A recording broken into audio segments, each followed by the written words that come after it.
Alright, there we are. What are you doing, cat? What are you doing? Cat's trying to steal my spotlight. Anyway, what's going on, guys? It has been a while, or at least it feels like it has been a while.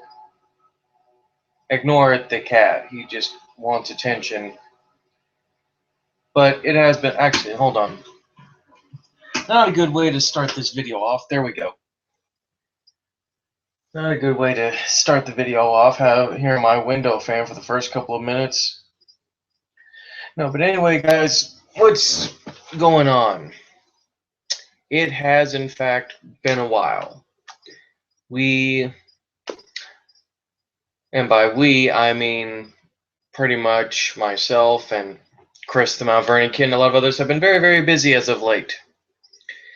Not just with 2K stuff, but we've also been busy with, a lot of our, jobs and stuff in our personal lives. And I know, especially with me, it's been an uphill battle between the weather, work, and a lot of other things, which I will partly get into. But first, where have I been all this time? I've been busy. I've been very, very busy. Like I just said, I've been dealing with the weather, been dealing with a lot of stuff post, couple of months after Baltimore Comic-Con, but I've also been a lot of stuff happening at my job, at work, so a lot of changes that are being made, so I've had to adjust to those. Not a whole lot, but still just minimal amount. Also, the fact, guys, that I am very poorly, I might add, make a bunch of lifestyle changes. It's been a while since I've been on cam, minus like the guest appearances, so I'm a little awkward at trying to do this on my own. Being the center of attention again after so many months, or at least it feels like it's been many months. It's probably only been like a month. I also look kind of really ragged, but I figured that I would at least do like this vlog video first and then get cleaned up, and then I'll do a secondary video once I'm cleaned up, because I want to look nice and proper when I actually talk about this one compared to this where I look like a slouch. Dinner's ready. You need to fix yourself something to eat. All right. Have they seen him? Yes.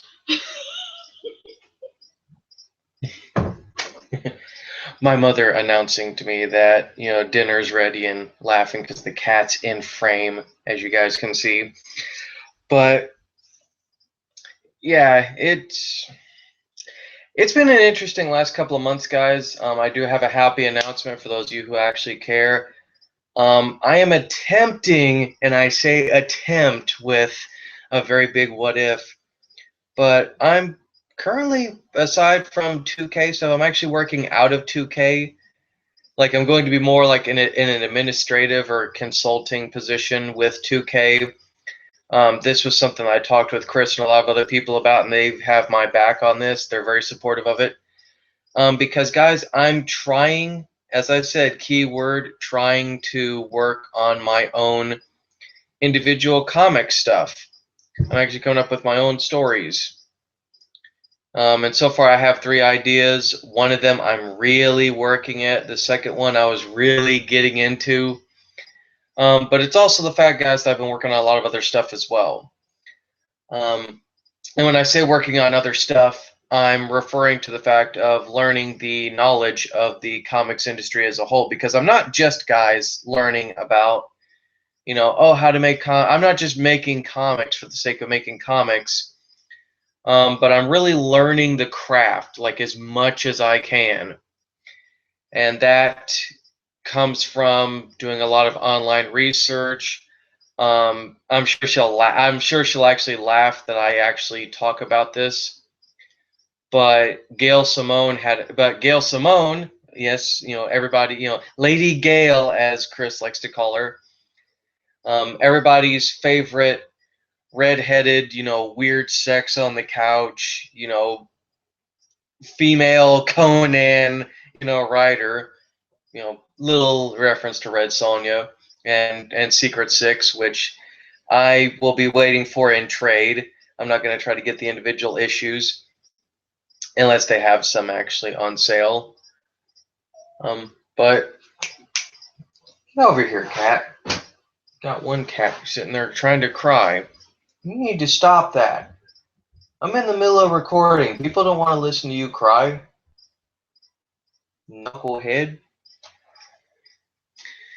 My cats are prima donnas. But anyhow, yeah, Gail Simone actually put a Twitter together that I had found out about actually after Baltimore Comic-Con, and that I figured that I'd say, but I went back to it because she had posted a link on her Twitter one day, and of course me wanting to learn the craft, and it's called the Comic Survival Kit. If any of you guys are aspiring writers, artists, or aspire to just learn how the industry works in general, it's actually a great little blog, because Gail is not just giving pieces of advice, guys. She's also actually getting other people such as Adam Hughes, and I'm not even going to try to pronounce his last name. Cat, I am in the middle of recording. Stop that. No. God, sitting here trying to record, and you want to sit there and scratch the carpet up and cry. You want to come here. Come here. You want to be a prima donna? Come here. Here.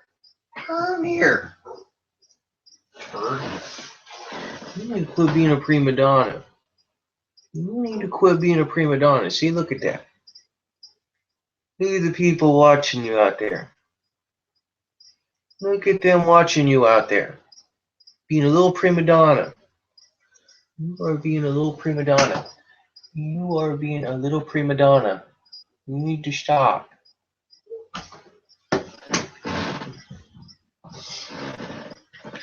So, I swear, I try to do a professional vlog, and the animals just want to take over. They don't care what time of the day it is. I could be busy and trying to be vacuuming the house, and they'll just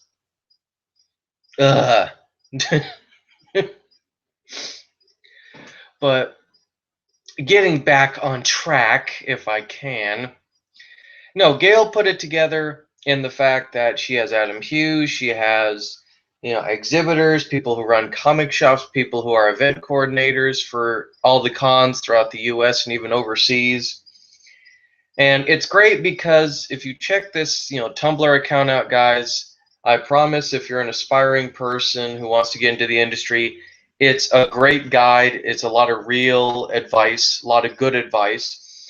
And it's not anything overly sophisticated, guys. It's actually very practical advice. It's very straight to, no, oh, well, here's the technicalities of it. No, it's, straight to the point, cut and dry advice. It's whatever aspect you want: inking, penciling, lettering, how to set up your booth at the convention, how to get the most out of setting up your booth in the convention, how to catch a congoer's eye. As an aspiring writer, what not to do, if you come from, like, for example, Adam Hughes had an article in the Comic Survival Kit about if you're a writer who comes from writing, prose or short stories, here's what not to do to your artist when you're working with one. So it's really practical advice that is there for your benefit. Little nuggets of knowledge, if you will, from a lot of the professionals and a lot of the people that we know and love in the comics industry, and even people that you've probably never even heard of, who are giving away this knowledge and emailing these little snippets for Gail so that way she can put them all together. And I love that Gail did this because she did it as a response to, well, she can't give everybody pieces of advice all the time. So think of it as like an advice column. An advice column for comics. So it was really great that she did that. And any signal boosting, helps her out.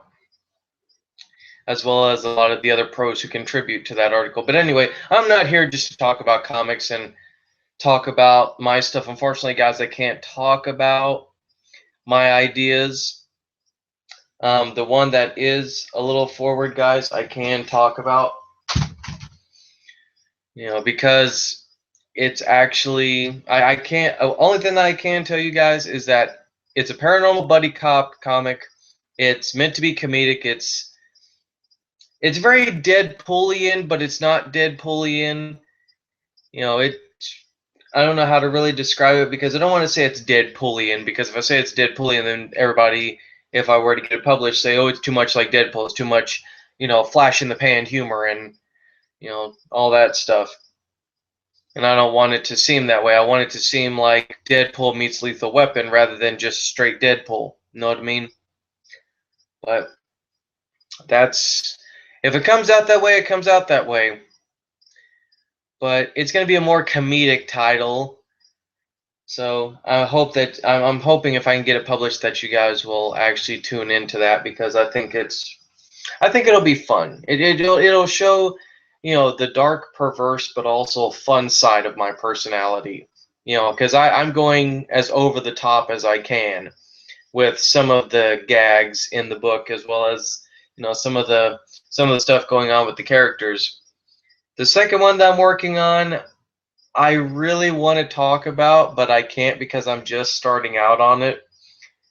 And the one that I had before was the idea that I got from Gail, which I talked about, which I can only tell you the title. It's called Jenny Hardcase.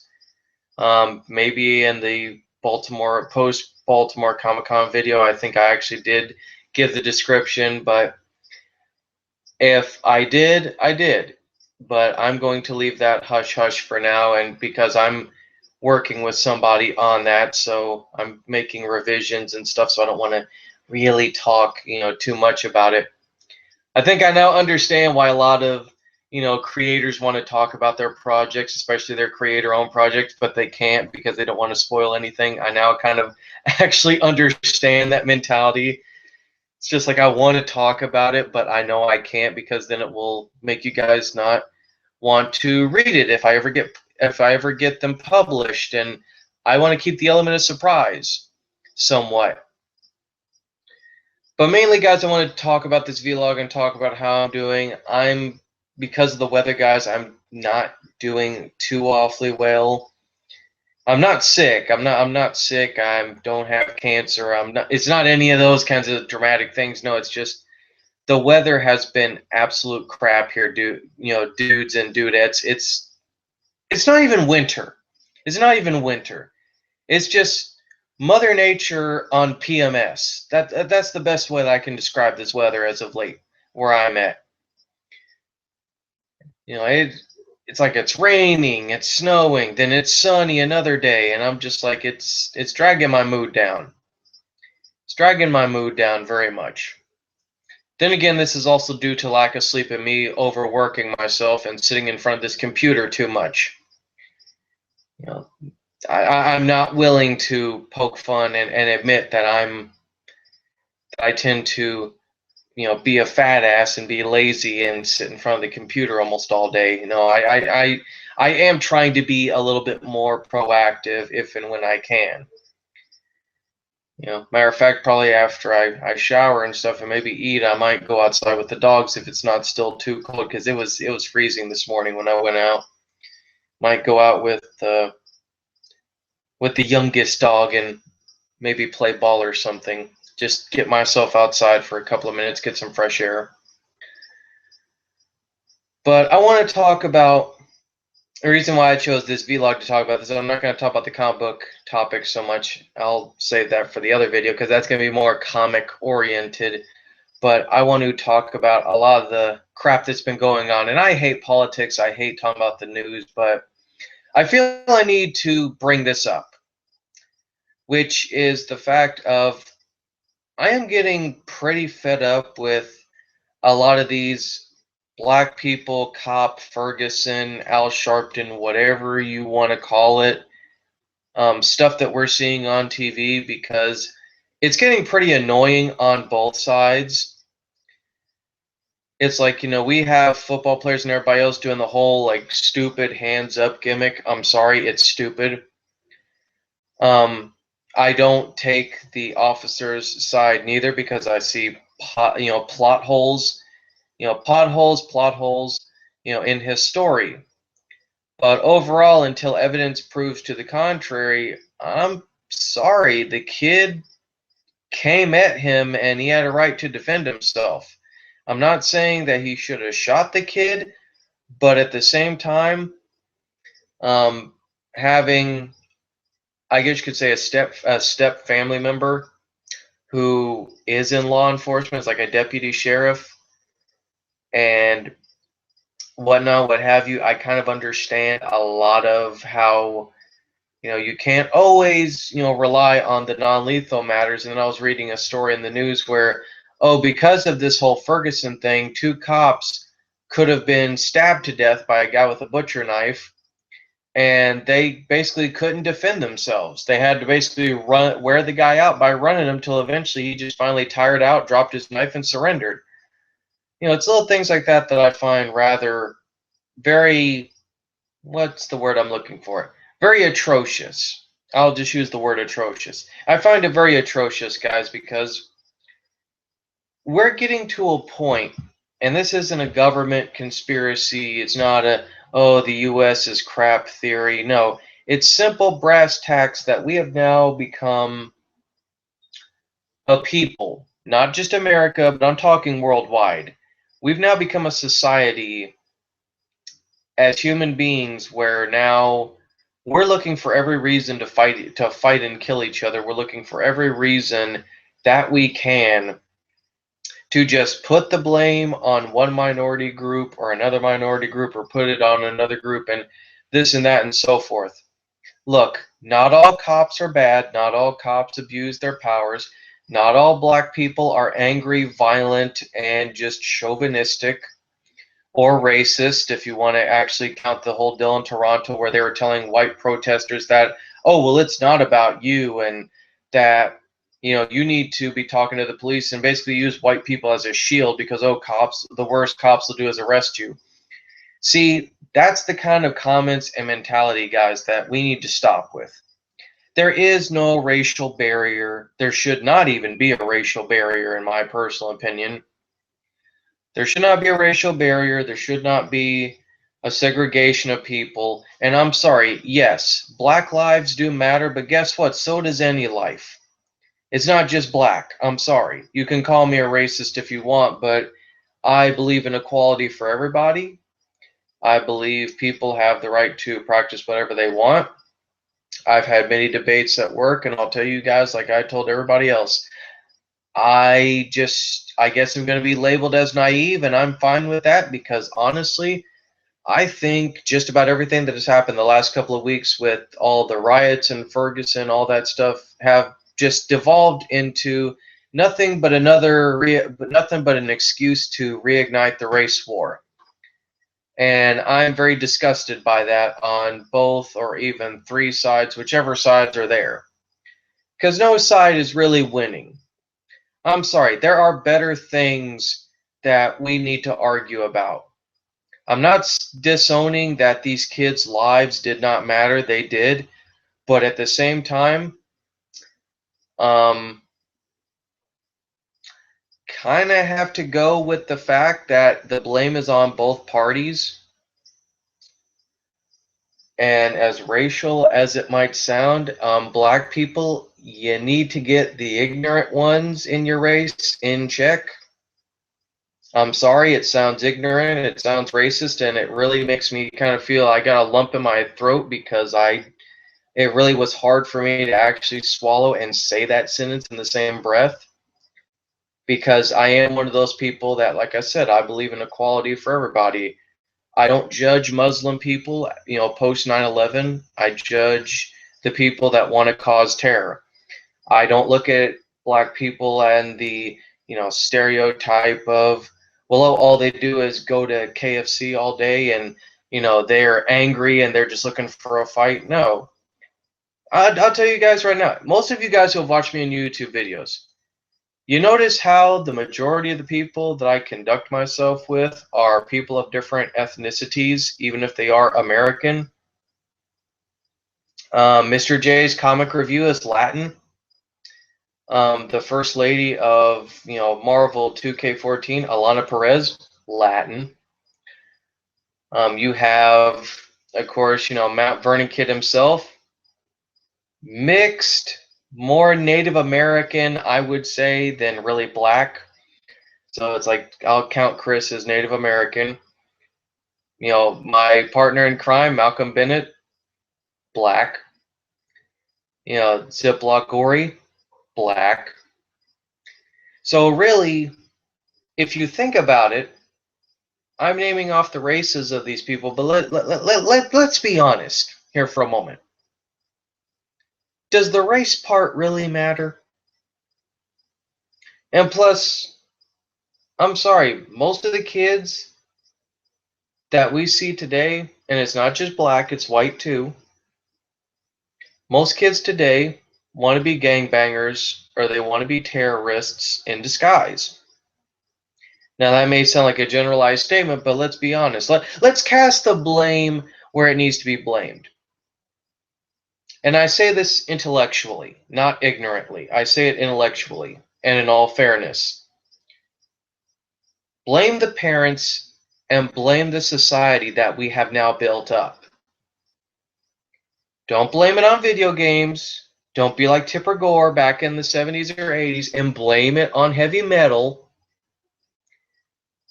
Blame it on society and the parents. Because society has proven that they don't give a crap about anybody anymore. And let's blame most of the parents that don't want to be there for their children or even care. Their children are just a means to an end for them to collect a paycheck so they can buy drugs or they can buy stuff for themselves. Their kids are just a lifeline. They're just a meal ticket. Let's talk about those parents. What have they contributed to the overall function of the world? What have they contributed? Nothing. Nothing at all. I find it funny, and I've seen it pop up a lot, and it actually does kind of anger me, how a black person has something happen against them. All of a sudden, you have Al Sharpton and everybody else in, the Malcolm X mobile, shall we call it, roll into town like Santa Claus on crack and fan the flames going, well, this was a racially motivated attack.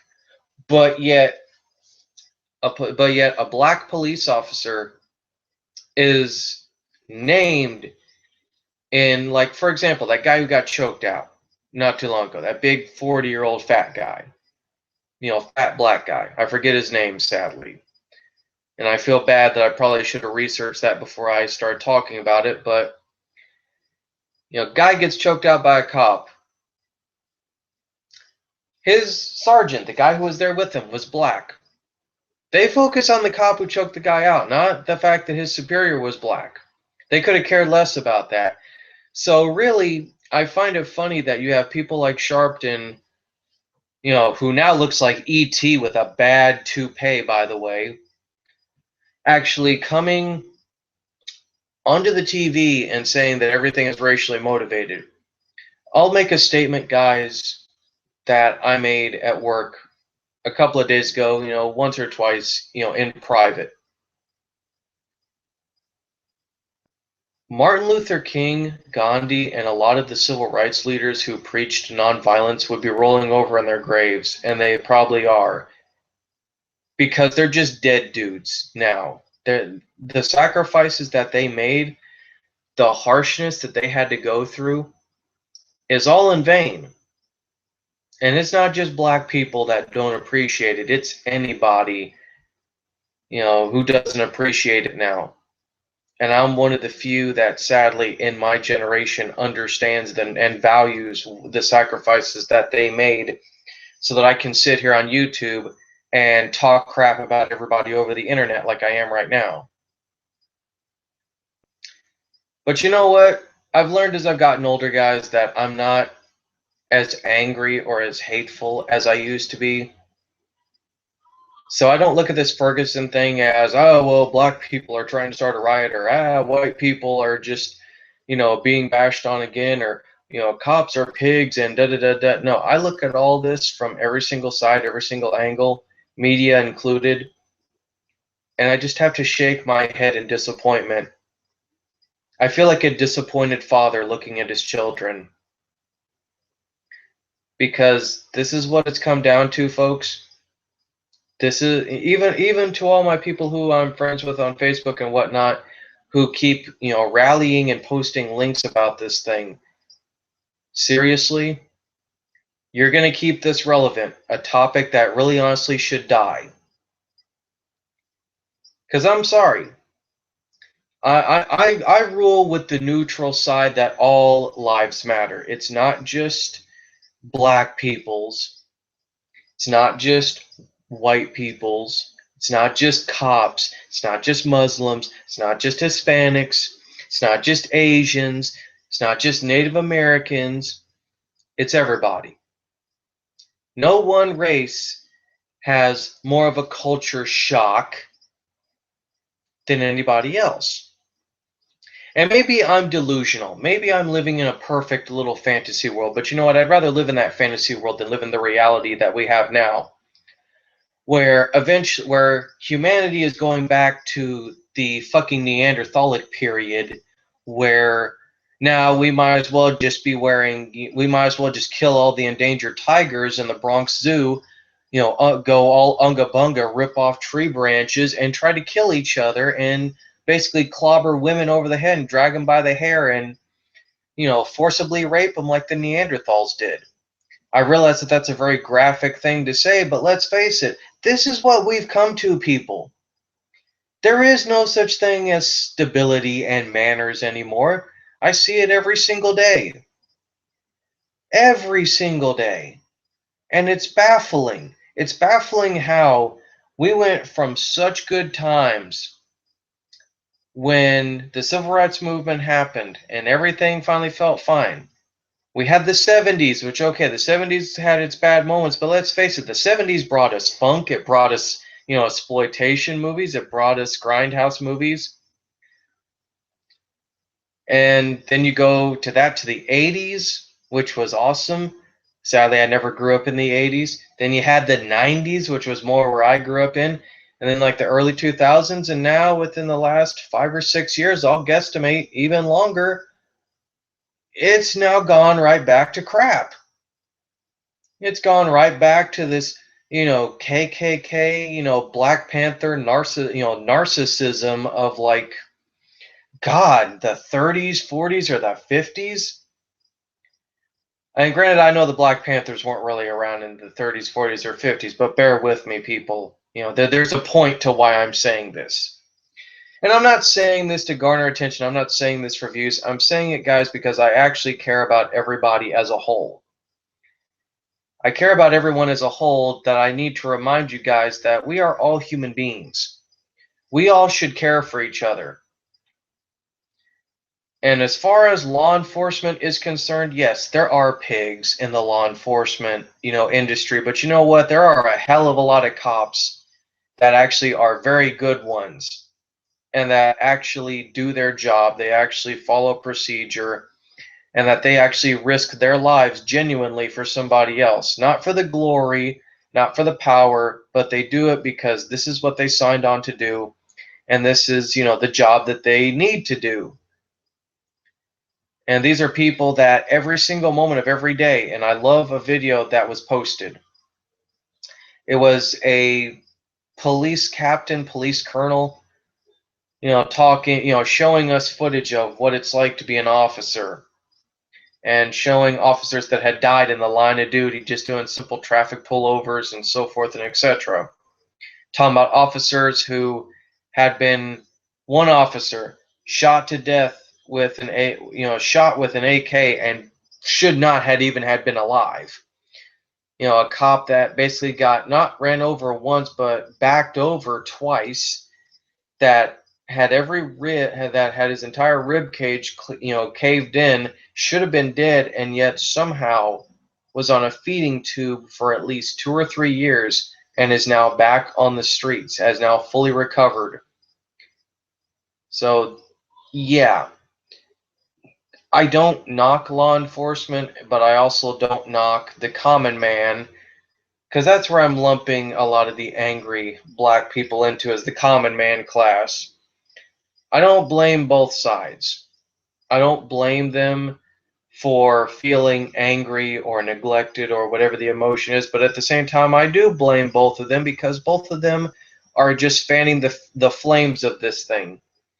But I also blame a lot of the people supporting it, that all they want to do is fan the flames as well, because I'm sorry, that's, to me, I don't dismiss this topic, but at the same time, I feel I should dismiss it, as should everybody else, because let's face it, what good is going to come out of this? Reigniting a race war? Proving that even in now 2014, 2000, going on 2015, that we as people, as human beings, are still segregating one another because, oh, one person doesn't look like the other? I'm sorry. I don't believe that. I refuse to believe that. It's not in my belief system. But I prefer to just move away from this topic, guys, because I feel A, I've ranted on it long enough, and B, I'm sure a lot of you have probably already tuned me out halfway through. Some of you have probably unsubscribed and this and that and so forth, and I'm fine with that. If you can't handle simple brass tacks and truth, that you are becoming part of the problem as opposed to part of the solution, then I'm not mad. I'm not going to get uppity. I just simply say, I wish you the best, and I certainly hope someday, that you make peace with, the decisions that you've made in your life, and that you haven't had to reap any negative consequences from it. That's a sign of me getting older, guys. I'm not going off on a tangent. I'm not yelling. I wish people the best. If people don't agree with me, that's fine. I have no problem with you disagreeing with me. If you decide to unsubscribe to me because you think that maybe I'm being a little bit racist or I'm not taking this topic seriously, I'm fine with that too. You are allowed to interpret what I say however you wish. All I'm doing is just what you're doing. I'm expressing my opinion on it. In my opinion, especially after the Ferguson thing, where the Ferguson people actually in New York tried to stop the Macy's Thanksgiving Day Parade, I'm sorry. I take exception to that, guys, because even though I don't watch the Macy's Thanksgiving Day Parade, never have, I've always fallen asleep during it. Still, that's a tradition that children and families come up towards. And the fact that they tried to take out the hot air balloons, the fact that there was one guy who traveled from Boston. His two little girls came to see the Thanksgiving Day Parade. They made an event out of it, guys. This was a once-in-a-lifetime event that they had planned for. His two little girls almost got serrated by broken glass because some Ferguson dumbass decided that he wanted to take out the Spider-Man balloon. Well, not the Spider-Man balloon, but the Snoopy balloon, I mean. Although Spider-Man probably would have been next. But it's just, these are things, guys, that I don't like. I understand that, yes, everybody was upset after it, but Thanksgiving is a holiday where you spend time with your family. If you care so much about what happened to Mike Brown, then look at your own family, hug them tight, and remember that that could possibly happen to you as well. That's the way I look at it. But not a lot of people think like I do. Not a lot of people look at it with the clarity that I do. And plus, to me, it's an overall insult. It's basically the people who are protesting Ferguson are rioting stores, burning down buildings. I'm sorry, if you want to protest somebody's death, that's fine. But when you make it an excuse to commit acts of violence and lynch mobbing, then that's when I have a problem. That's when I have a very big problem with it. Because there's no reason for that. There is no reason for that whatsoever. I have a zero tolerance policy on that, but I just felt like I had to get that off my chest, guys. You know, for better or for worse, some people's views may change on me, and I feel sorry for those people. I really do. And I feel especially as bad because I don't want to paint myself as the bad guy. I don't want to paint myself as somebody who's fanning the flames, but at the same time, this shit is getting so far out of control that I felt like I had to get it off my chest. And I don't normally like to swear too much in my videos, but as you can tell, I've dropped an F-bomb, I've said shit. I mean, yeah, they're normal curse words, but I like to think that when I curse, it enunciates that, okay, this really bothers me. But other than that, guys, I think I'll leave that alone because that was the main meat of what I wanted to talk about. And I'm probably going to go, I'm going to eat, I'm going to shower, I'm going to get myself cleaned up and whatnot. But I'll leave you guys with this. Don't just think about Ferguson as a black thing, because it's not. It's an everybody thing. It could happen to any single one of us at any moment of any time. Who knows, like every 5 minutes. Thought that I saw something on my arm there for a moment. Every 5 minutes, there could be a corrupt cop killing somebody. And hopefully these audio mics or audio cameras, whatever you want to call it, that, whether you like him as president or not, that Obama has put forward, guys, hopefully this might actually help with the solution, that it will distinguish, okay, what an officer does and what they don't do, and whether they take matters into their own hands rather than prosecuting the law like they should. Time will tell. But I want you guys to actually think. And I'm going to ask it as a segregational question. If it wasn't due to your race that was being killed, do you honestly think that you would care? Or would you be a little bit outraged because another human being was dealt injustice? I want you guys to think about that. I really do. I want you to think about that. If it's not somebody that is of your race, would you not feel upset at all? Because I'll tell you right now, I don't care if the kid was a crackhead or not. And while I do agree that the officer was in the right to defend himself, I don't think that Mike Brown should deserve to die. I don't. I'm not going to say that the kid deserved to, because he didn't. Nobody's life should ever be taken. Even in a last resort situation, a child, an adult, an elderly person, doesn't matter the age. No person should have to die unless they are somebody that's irredeemable. Somebody who's on death row like Charles Manson, who doesn't feel sorry that they killed people. Those people will not be missed. If anything, from a lot of the stuff that I've read, Mike Brown is a case where I actually feel sorry, because he wasn't irredeemable. He was just lost and needed guidance.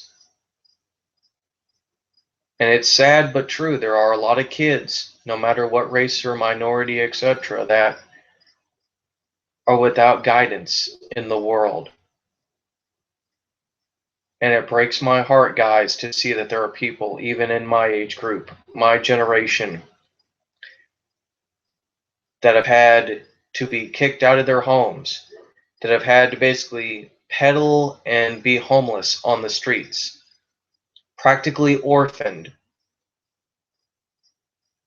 because they were just kicked to the curb. They were thought of as nothing.